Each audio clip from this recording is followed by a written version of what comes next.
जय श्री राम। आज हम आपको बताने जा रहे हैं कि बजरंगबली वायु में कैसे उड़ सकते थे। आखिर पवन पुत्र होने के कारण या कोई और बात थी? तो आइए जानते हैं कि वो वायु में कैसे उड़ सकते थे। तो सबसे बड़ी बात ये थी कि वो पवन पुत्र होने के कारण वायु में नहीं उड़ सकते थे, बल्कि उन्हें अष्ट सिद्धि प्राप्त थी। आप सुनते होंगे, अष्ट सिद्धि नवनिधि के दाता अस्वर जानकी माता।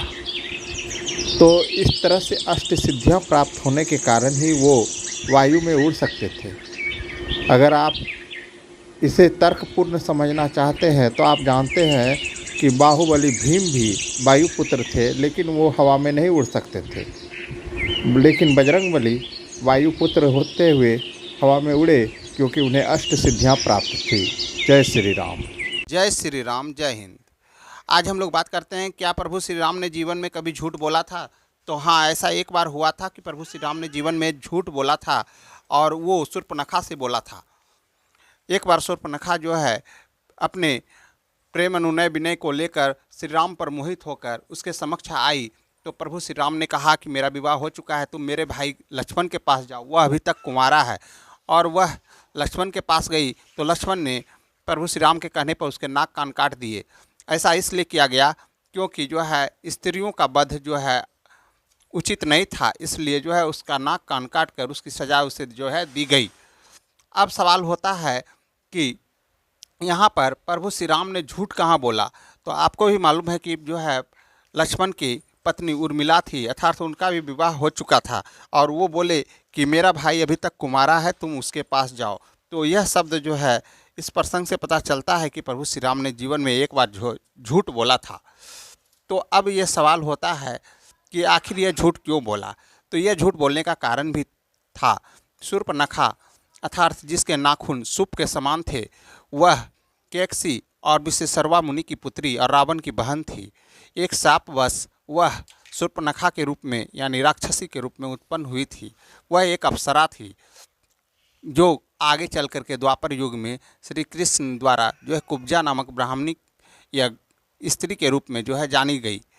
तो आज जो है हम लोग इस प्रसंग में जो है यह समझे कि आखिर यह झूठ प्रभु श्री राम ने इसलिए बोला था कि शूर्पणखा पर वही प्रहार कर सकता था जो क्षण भर में क्रोधित हो जाए।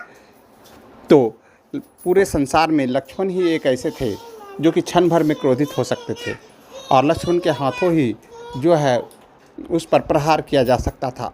अतः प्रभु श्री राम ने लक्ष्मण को आदेश दिया, और लक्ष्मण ने प्रभु श्री राम का आदेश का पालन करते हुए शूर्पणखा के नाक कान काट दिए। अतः इस प्रकार से यह स्पष्ट होता है कि प्रभु श्री राम ने तो एक बार जो है जरूर झूठ बोला, लेकिन वो विधि के विधान के अनुसार था और वह उचित भी था।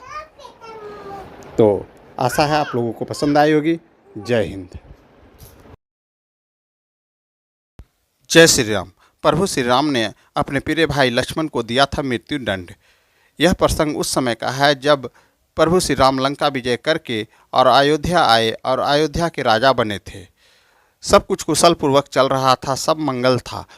इसी समय एक दिन की बात है कि प्रभु श्री राम के समक्ष यमराज आ पहुँचे, और यमराज ने कहा कि मैं आपसे ज़रूरी मंत्रणा करना चाहता हूं, लेकिन अगर इस बीच हमारे बीच कोई आता है तो आप उसे मृत्यु दंड देंगे। प्रभु श्री राम ने कहा ऐसा ही होगा, और लक्ष्मण को द्वार पर द्वारपाल के रूप में लगा दिए और कहा गया कि कोई अंदर ना आ पाए, और मंत्रणा जारी रही। प्रभु श्री राम और यमराज बातचीत करते रहे। इसी बीच लक्ष्मण द्वार पर रहे, लेकिन उसमें विकट परिस्थिति आई और दुर्वासा ऋषि आ पहुँचे, और वो अंदर जाने की मांग करने लगे। प्रभु श्री राम के समक्ष जाने से लक्ष्मण ने रोका, तो दुर्वासा ऋषि ने कहा कि मैं पूरी अयोध्या को भस्म कर दूंगा। तब लक्ष्मण के समक्ष एक विकट परिस्थिति आ गई कि वो क्या करे। तब उन्होंने सोचा कि पूरी अयोध्या के भस्म होने से अच्छा है मैं खुद का अपना प्राण त्याग दूं, और वो वचन को तोड़ते हुए प्रभु श्री राम के समक्ष चले गए। तब प्रभु श्री राम ने वचन के अनुसार प्रभु लक्ष्मण को मृत्यु दंड दिया, और प्रभु लक्ष्मण अपने आप को स्वयं सरयू नदी में जल समाधि दे दिए। इस प्रकार वचन। इस प्रकार प्रभु श्री राम ने अपना वचन पूर्ण किया। कहा भी जाता है, रघुकुल रीत सदा चली आई, प्राण जाए पर वचन न जाए। जय श्री राम।